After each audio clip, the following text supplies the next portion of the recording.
So mga kalasinggero, kasama natin ngayon si Indianong Bisdak ng Canada. Ito yung insa namin dito sa Canada. Dito sa Canada. Nandito kami ngayon kay Nets Cafe sa may second branch niya sa may Victoria Park para tikman lahat yung kanyang mga pinagmamalaking mga tinapay, delicacy, Mga tapos yung mga cakes. drinks, Oo. yan, cake.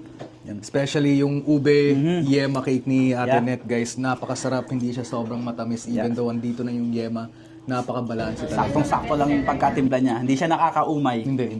At lalong hindi ka mauumay kasi may pares na kape. You know. So shoutout. Ito yung Net's signature latte ata Yeah. yan, no?